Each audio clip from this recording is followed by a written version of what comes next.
Yeah, so welcome to the Whispering Room, episode 2. So there's 4 of us at the moment. We have Rangini from Mexico, and Jennifer from Long Island or New Jersey? New York, yeah, Long Island. New York, yeah. And Nikki from the Netherlands. So welcome.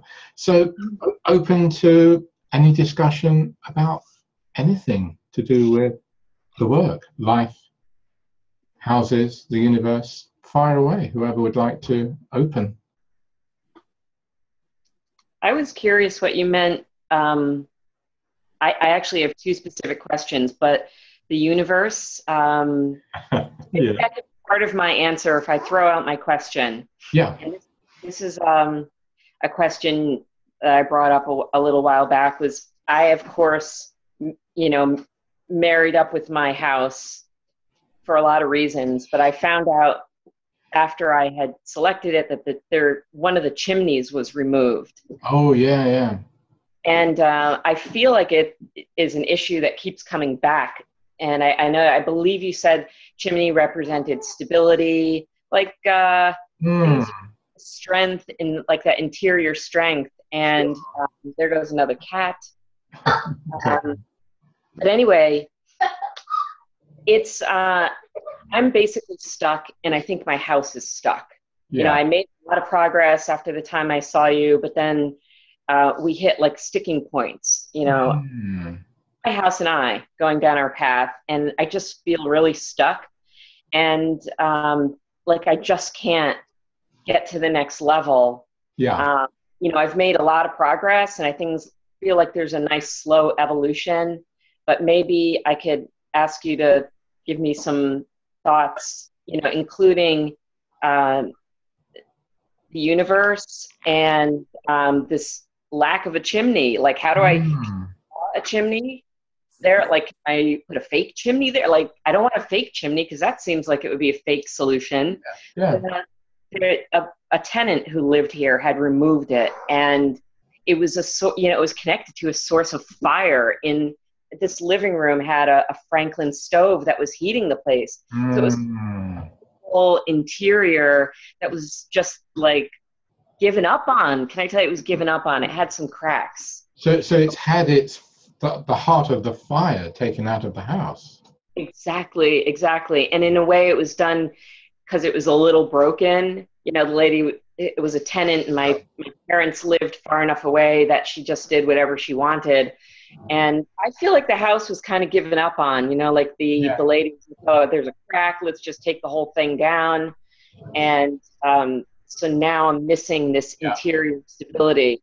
And then my question. Well, I mean, a few things really. Yes, the physical structure of a chimney, and in the evolution of a house, the chimney was a really structural stability, physically structural as well as energetically and symbolically. So, and it would literally hold up much of the house, it would be connected to it. So removing that kind of removes like the backbone of life in a sense. So that might relate to, maybe what's going on in life. But also the whole thing of the element, the fire element, is absolutely crucial. I mean, all the elements. Would you mind asking your son to not keep coming in and out of, it's quite distracting now. I either sit and join us or, please, thank you. So that the fire element is absolutely crucial. It's like the inspiration, and it's we need it to actually get ourselves out there in the world, to be seen, to actually burn up anything excessive in life that's not needed. So if there's any way you can put it back, not to put an artificial fire in, but symbolically with the color red, or even light candles, but actually have real fire. I know it's not going to be the same amount as the original, fireplace, but there's something else around the fireplace that's happened. That's what I'm picking up. That is perhaps more the issue.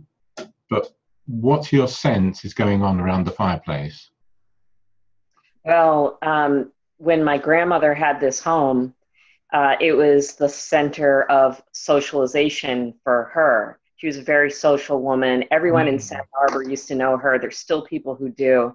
Yeah. But she was the kind of person, she had the coffee table in the middle and the two couches on either side, and that was it. She filled the house with friends, and that's that. Okay. And is your life like that at the moment, or is it lack of all that? Well, I've never really been a social person like my dad. I mean, he's the epitome of social butterfly. I mean, I tend to have like one or two close relationships over decades instead of crowds of people. So I don't know about that, but an interesting little piece here, removing the backbone of life.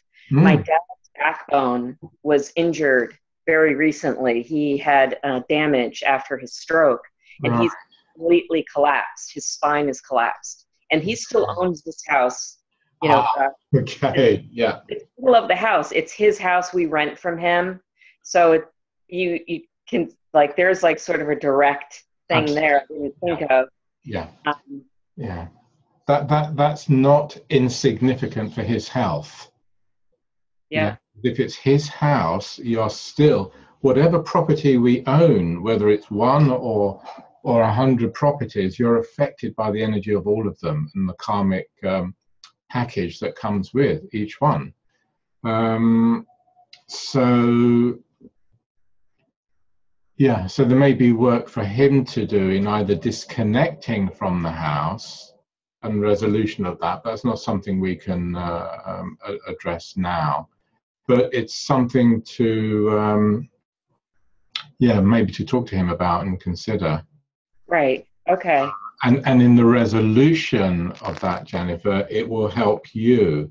I feel it's like you're locked into maybe someone else's or his story, and you're not actually able to get on and live your own. I think you hit it. I'm locked into his story. I am locked into this house like you wouldn't believe. Yeah. I put my own money into it, and it doesn't belong to me. You're just draining. It's like you're a prisoner of somebody else's theatre. So that's what I'd ask you to look at and consider how you can really take ownership of the house energetically or legally somehow. That there's a resolution piece there, or somehow your father really letting it go or energetically handing it over to you, with wholeheartedness rather than you're just renting it. Right. Yeah. So should we leave it at that so you can have a perfect on that, and you can always drop me an email and we can pick up the chat from there. Thank you so much. That's lovely. Thank you. That's a really good wow. Yeah. Magic. Fabulous. Okay, so anyone else on anything? Yeah, I would like to talk about, my own house I deal with plenty of issues, my own issues, and it's ongoing. But what about when I try to be as conscious as possible and deal with it as I understand. Yeah. But what about when I walk into other places, like what I shared with you a little while ago about walking down the sidewalk past an awkward place with a long going, complicated story and picking that up. I mean, what is that? It has nothing to do with me. I don't even live in the city. So you're affected by a building that you walk by or go into. That's what you're saying? Yeah, but it happens. That was sort of like extreme case. But I mean, I avoid, for example, staying in hotels because it's creepy. You know, I avoid sort of like I'm careful staying at friends' houses and things like that. I get sucked into another story that's not mine. Well, the thing is, wherever we go, we are interfacing with somebody else's story and life. And certainly when we stay in friends' houses or hotels particularly, you know, so many people have stayed in a room, you don't know what they've left behind. Exactly. So rather than avoiding staying somewhere, you know, which sometimes we need to if we're traveling or working, it's about having a protocol to space clear, space purify, even temporarily, because that's, you only have the contract for 1 night, 2 nights, however long you're staying somewhere. So therefore you have the energetic right to completely change the energy of that space for the duration of your stay. And so it's having tools to to do that, which can't really go into in too much detail now, but you know, there are processes to create that. But if you're sensitive, like, you know, you are, you will pick up stories, and if you're empathic, you know, they're going to affect you more than it may affect someone else. Now, the other aspect to this is that if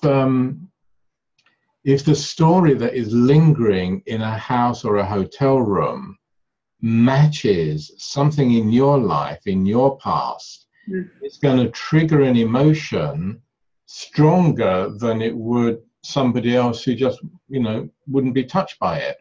And when we get that matching story, it could be an experience of pain or a bad memory or something happened. And, you know, that situation or that room will be carrying an essence of that, a memory of it, and it will activate that for you. And when that happens, it takes your energy level down because it hits that emotional thing. Is that what's happening? Exactly, because I had noticed things happening, the way I relate to family members, you know, things, suddenly I saw it completely the other way around. Yeah. You know, and then this, you know, walking past this place that used to be the jail, I had not a clue. Yeah. And it really literally floored me. I mean, there's not a lot you can do about that resonance thing because that's life and our stories. But the thing with any situation is to actually turn it round for positive value to you. And we don't get these dynamic shifts and wake ups for no reason, just to kind of that's what it was. Yeah, that's so like the, you know, walking past a hotel and then you actually physically fell down, you said, I think. Yeah, it's like really looking at what is that really about? What is the message there? What is possibly a past life link that, you know, would have created that? And there may be something very positive to learn from it, rather than, oh my God, I just had an accident, and you kind of screaming and swearing and I'll never go to that road again, or, you know. There is always, you know, in my own personal life and working with people, no situation are we a victim of. There's always a positive aspect and a message to it. And I encourage everyone just to seek what that is, because we can all then learn from it, you know. Yeah, excellent. So what I kind of did with it was very, very unsettling and very disturbing.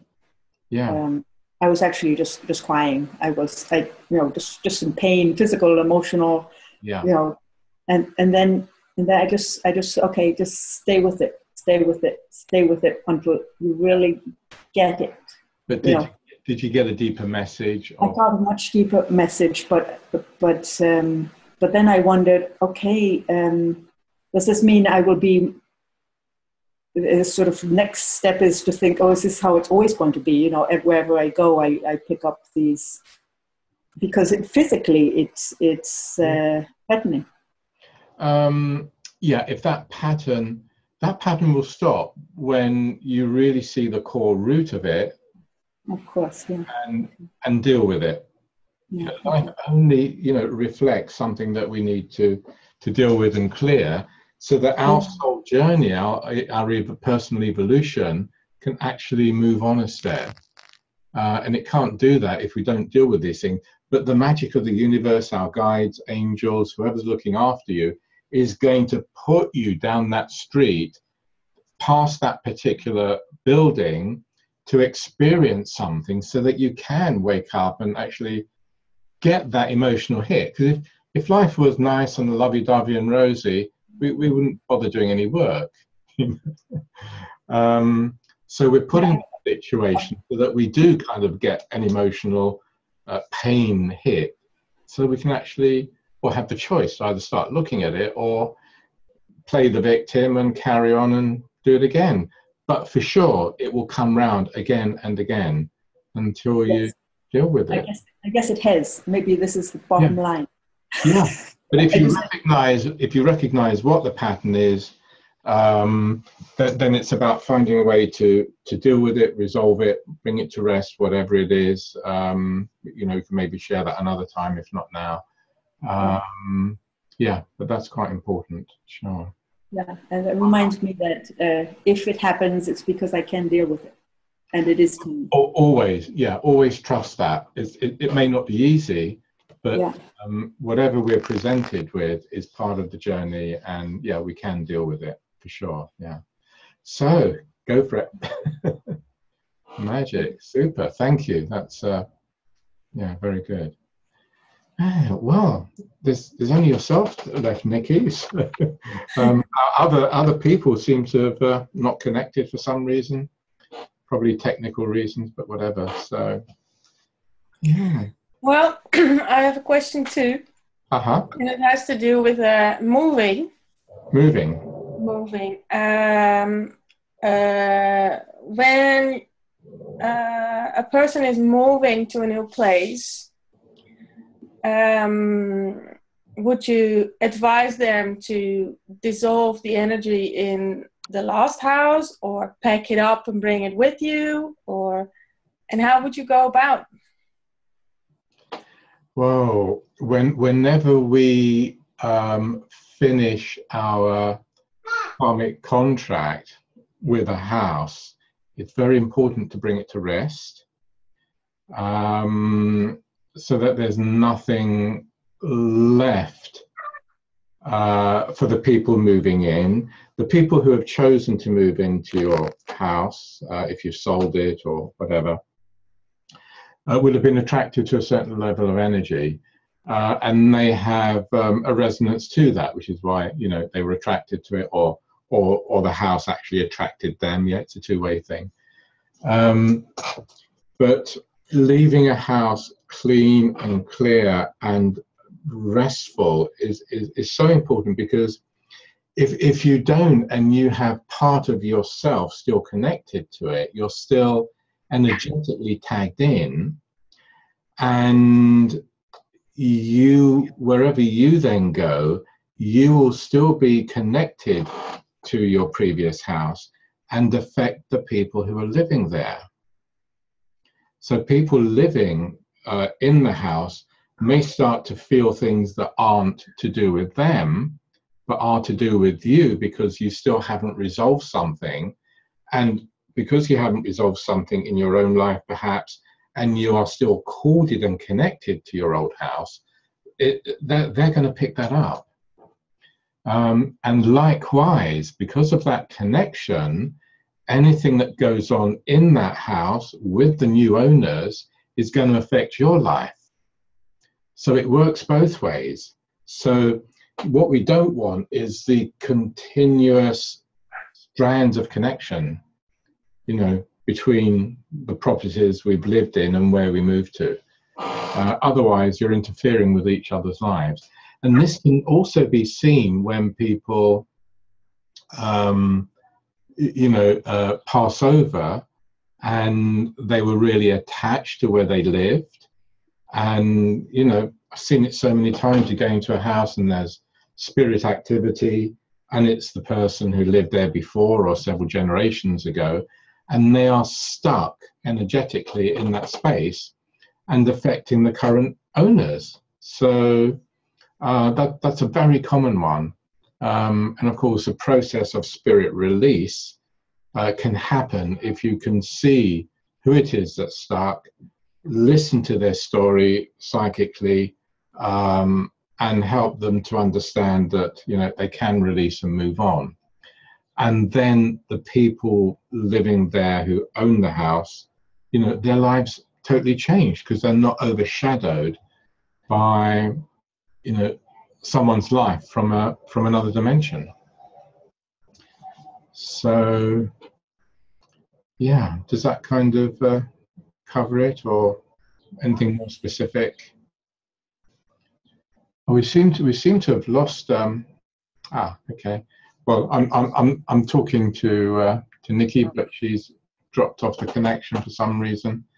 Okay, but she'll be able to listen to that last bit I've just said from the recording. So we're back to just us three for the moment until she connects back in. So anything more? We have another 5-10 minutes. Christian, can you just talk a little more about, because I think I have a similar issue to what, like I'm maybe experiencing some of my father's issues with the house, and probably vice versa. Yeah. Continuing that theme about breaking the energetic bonds. Yes.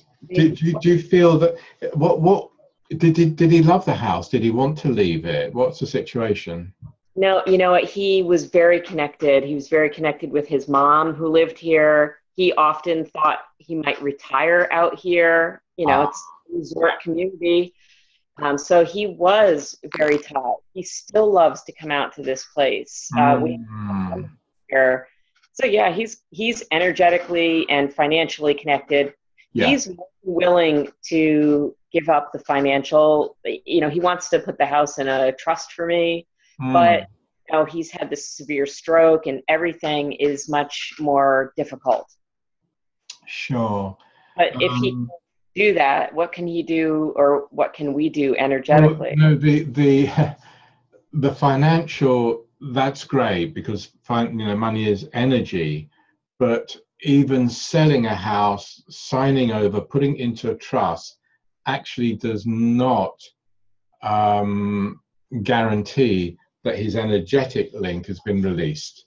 Yeah, right. Because it's exactly what I was just saying to Nikki. You can sell a house, move on, and though legally you've sold it, the other person bought it, but you are still controlling that other person's life because you haven't emotionally really let it go. Maybe you didn't want to move, and if your father loved it and he still loves coming there, part of him is really locked into it. And that's okay, there's nothing wrong with that, but not if it interferes with your life. And, if he's kind of got this kind of matrix of his belief system and his life and his health as well, remember. Well, that's a beautiful pussycat, another one. Wow. Great entertainment. Then you'll be absorbing all his health, his issues, his belief systems, and you're not going to be able to move on and get on with your life. And from what I'm hearing, nothing's shifted much since we met in Sag Harbor last year. So there's some serious talking to that. Yeah. I mean, things have evolved slowly in some good ways, but I mean, I really feel like it's a Herculean effort, and I'm dragging the house. Yeah. The weight of a house. Didn't even think of that, but I mean, I'm dragging something behind me. It is so difficult. Yeah. Yeah. And so what else, how can one? Well, there's two things. if you can resolve it with your father, and kind of get him to understand to like let go. It's not an easy thing to do, particularly as, you know, one gets older. Otherwise, the process that I do with people, because it happens all the time when people move, is to actually clear the space, bring it back to 0 point so that the whole house is clear of all the old energy. And sometimes it's necessary to create energetic program shields around the house to stop the previous owner from actually tuning in and running the show, which is what I'm feeling is happening with you. So that does need a process of space clearing, you know. So you might want to talk to me about that on email. You know, just it's not an easy one to do yourself, because you are emotionally connected to it and to your father, of course.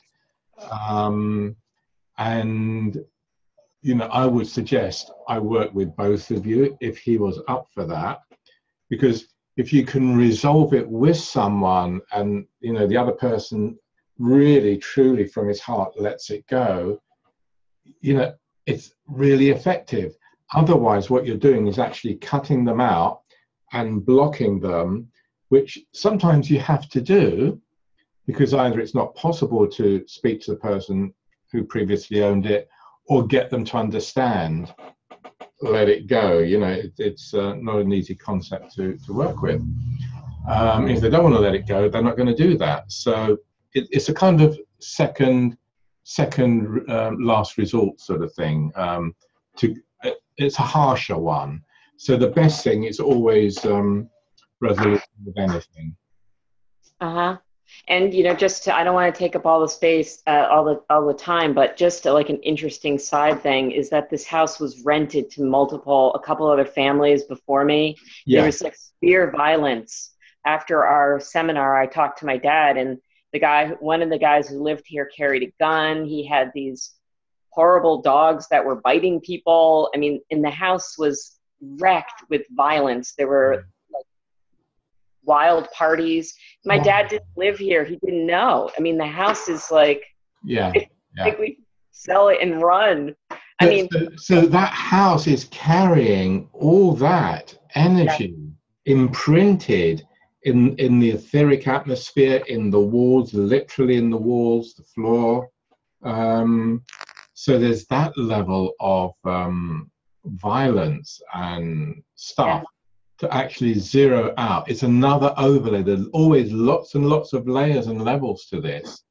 So I can only say you need a serious house whispering session. So let's put on the email and see what we can organize. And we can work it remotely, but otherwise you're just going to go round and round in circles and not be able to deal with it. So the words are right on, round and round. Yeah. It's sortable in 1 or 2 sessions for sure. So let's talk about that and see how I can help. Good. Okay. We're kind of coming up to time. Rangini, any other? We're the only 3 left. I don't know where everyone else is gone. Technology is obviously baffling people. I think it's quite easy to connect, but we'll see. And anything else from your end on anything that we've spoken of so far? Well, she said about something about the house being used by other people. Here in my house, I lend the house twice a year for about a month or 2. Yeah. And when I come back, it's really like making space for myself. Yeah. I really sort of, it's very tiring. You have to reclaim your space. I have to reclaim, and listening to her made me think, I think I forget to do something before. Yeah. The person really makes himself comfortable and takes over, and although I speak to them and say, okay, the house takes care of you. It's not the other way around. I say that kind of thing, but it's always an effort to reclaim it. And this time I left for a month and a half. I lent the house, and what a relief! What a difference! Yeah. Huge difference. Anybody who comes into your house, or even when you lend somebody your car, or you take it to the garage for some work, and you get back into it and it feels different. Yeah, exactly. Same with a house, because somebody else's whole energy matrix is actually spread into it, and it's not your vibration.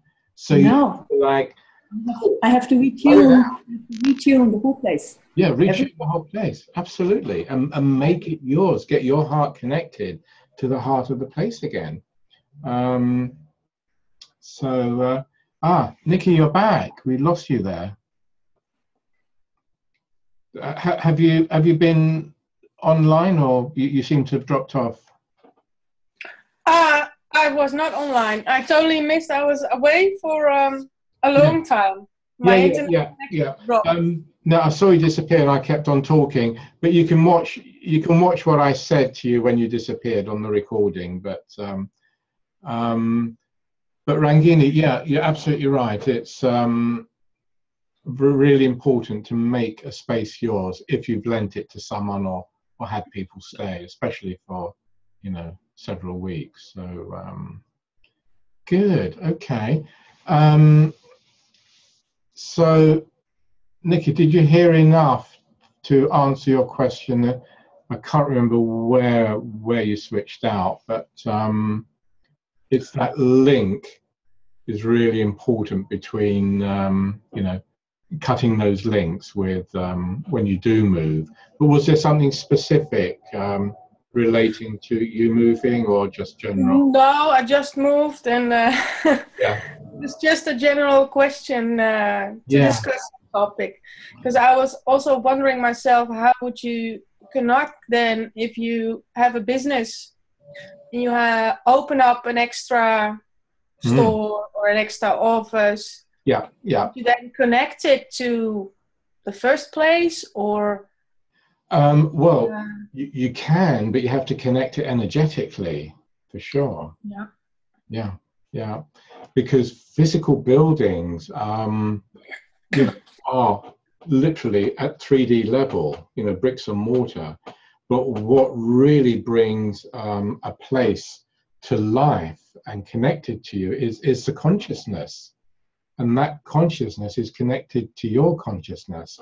And so you can have many, and they can all be connected with these strands that connect back to your center, back to your heart.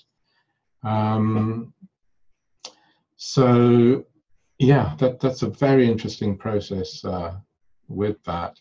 But do you feel that the house that you've left it clean and let it go, or? Because that really is how we started that.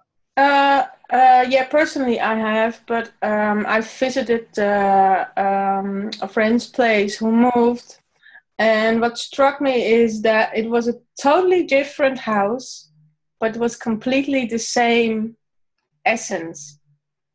And he explained that he moved the spirit of the house, so to say. Yeah. So he took the essence of it with him. Yeah. And the thing is, we are the house, and we carry it wherever we go. And so, and I think that was your original question, can you take it with you? Yes, because it's you're taking with you. But a lot of people won't do that. They will leave their memories in the old house, and then there's part of them that hasn't traveled with them to the new one. And this is where we get the soul split and fragmentation. And then we have to come in with our shamanic hat and do soul retrieval and get that person to go back to the old house and bring it forward. So it's, I'll tell you a brief story. When my daughter was going to try and connect with us, she moved to Croatia, and part of the work is finding old timber structures, and they dismantle them, not demolish them. They dismantle them and use the wood for reclamation. And she found this one house and she fell in love with it. And she wanted to move it to where she'd bought some land where there was an old house, and she wanted to move this house to the new to her land and build it to live in. And I went over about a year and a half ago and was able to film the last 2 days of them dismantling this house that she bought, and then the 2 days of rebuilding it on her land. And it was really quite an extraordinary visual, and I'm still editing the video. I will get round to it to finish it one day. But when we were standing on the concrete platform of her new place with all the old house, and it was in timber frame, it was all numbered, it was like a kit form, it was dismantled, numbered to be re-erected. And we were standing there with the whole house on the site, but couldn't feel the heart of it. The soul of it wasn't there. And we went back to the original site where it was demolished, dismantled, stood on all the rubble. It was just a building site. And you could still feel the soul of the house was still there. So the question was, how do we get the soul of the house to move to the new site? And what became clear was that she had to sit with it, really connect with the love she had for it, and breathe it into her heart. And I could see her doing this, and I was filming it live as it was happening. It was like, and she was going, wow, wow, wow. And she was filling up with the love and the soul of this house. And she said, I'm just bursting with, with love for it. I'm holding it in my heart, my whole being. So I said, okay, quick, let's get in the car and get over to your new place. And we did that. And then she breathed it out onto the physical building materials, rejoining the original soul of the house. So it was an extraordinary experience. And so I've got all those 4 days of filming. And the movie is going to be called Moving House. Mm-hmm. So it's extraordinary, and many people don't consider that heart soul aspect to a property. It's not just bricks and mortar. There's a consciousness, there's a life to it, there's memories attached to it, and if you can pick it up and bring it with you so that you are not left fragmented, then that's a very good thing to do. So what about using second-hand bricks then? Well, any material will carry a resonance. Remember, all material has a degree of water in the molecular structure. If it didn't, it would just turn to dust, like a desert. And so water carries memory. And so anything will have a memory, whether it's good or bad, indifferent. The quality of the memory is whatever it is. But if it's not positive, if, for example, those bricks have come from a prison, they will carry prison energy, and you're going to build your house and be living literally in the energy of a prison. Not very sensible.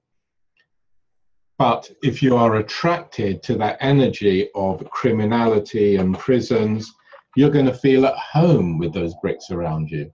So there's no judgment, there's no right or wrong, but it's whatever you choose. If that's your story, that's what you're drawn to. But, if you don't want to go crazy, then don't buy bricks to build your house that was demolished from a lunatic asylum, for example. And that happens, yeah? So, yeah. Does that answer? Yeah, perfectly. Thank you. Fabulous. Okay, anything else to wrap up? That's probably about time. So I'll email you. Yeah, wonderful. Okay, well, that's super. I mean, fascinating questions, and I hope the my responses and guidance has been of value. And thank you very much for being on this Whispering Room episode. And yeah, people will be able to watch it back tomorrow online, and you also. And until the next time. So thank you. Thank you. Bye bye. Bye now.